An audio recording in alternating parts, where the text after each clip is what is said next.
Hey, this is Politics with Laura. Wow. The Ukraine. NATO and the US. Okay, before I even get there.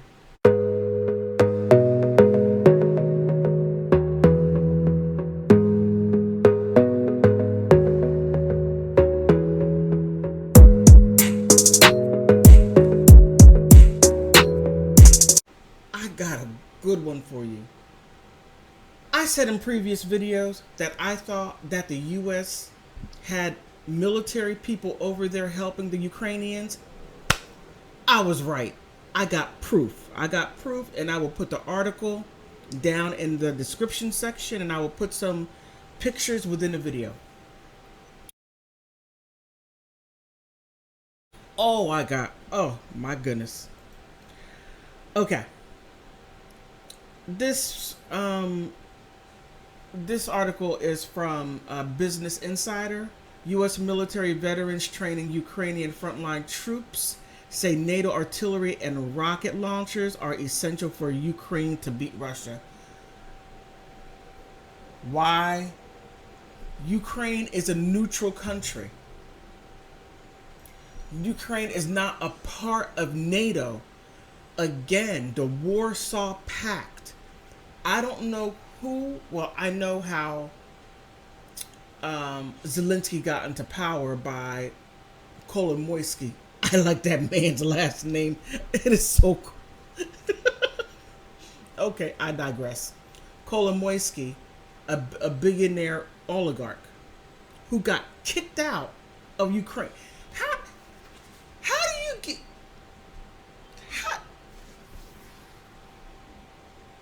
You had to be a real corrupt, beyond corrupt individual to get kicked out of Ukraine. I'm not saying that Ukraine is... Okay, that sounds kind of bad.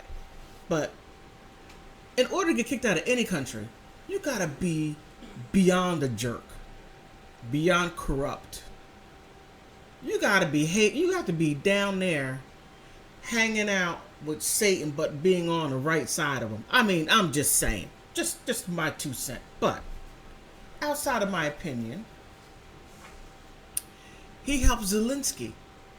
Well, first, he gets acceptance back into the country. Then he helped Zelensky, or he helped Zelensky, and then Zelensky got it and then brought him in. One of those two. I have to go back and look at my video, but that happened. Now, Zelensky wanted to be a part of NATO, which, again, the Warsaw Pact. And actually, NATO was supposed to be disbanded because the Soviet Union no longer exists. So the question becomes, who are the interesting parties that want to keep NATO going? Because NATO was supposed to be disbanded a long time ago, but they're still marching on. And whose orders are they marching to? That's my thought. You know? But the article. Now, okay, I already said that. They say Ukraine. My phone. Oh. Okay, sorry about that. My phone. Okay. They say Ukrainian forces might be overwhelmed without more modern and long-range weaponry. Look, everybody knew that. Zelensky knew that. And he still defied the orders. Well, not defied the orders, but President Bennett from Israel said, hey, just stop it. You're killing your people. Go ahead and make that. Just go ahead. Hammer out whatever negotiations and be done with it. Now,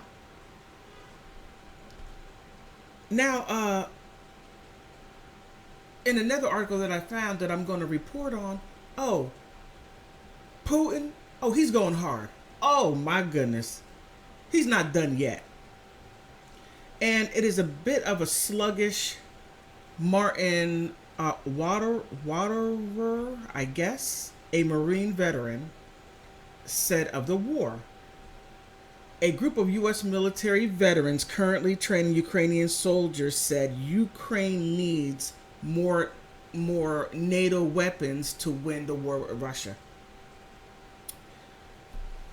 Look, back in the 60s, when Russia or the Soviet Union was bringing missiles into Cuba, what was our response? Oh, we're going to drop a whole nuke on Cuba. Get it out of here. We don't want communism in our sphere.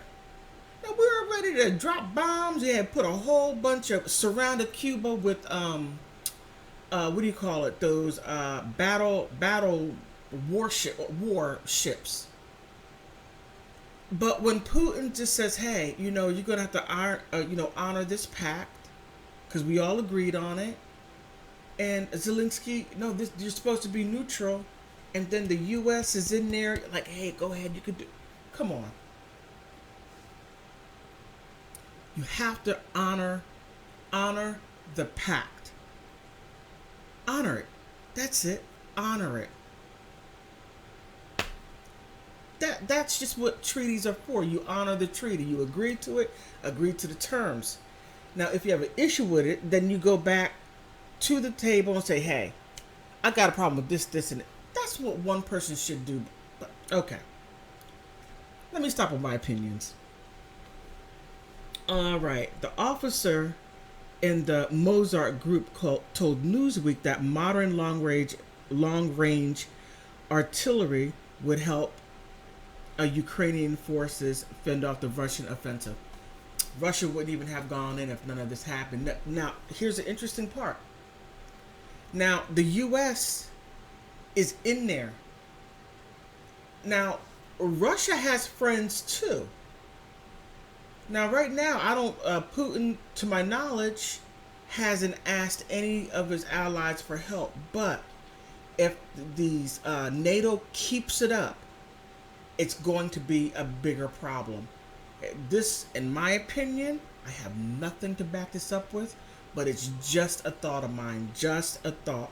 This could kick off World War III, in my opinion. But again, I don't know who are the interesting parties that is keeping NATO. And I did a video in Mexico just saying, "Hey, NATO, you are immoral." Mexico to come out to say something like that? Whew, that's pretty big. But on that note, I just thought that this info was most definitely noteworthy. So on that note, please like, subscribe. I want to thank my subscribers. Thank you. Passerbys, you can push like or dislike. It helps the algorithm. And if you really dislike it that much, subscribe and leave a comment and tell me why you dislike it. But subscribe and thank you so much for stopping by.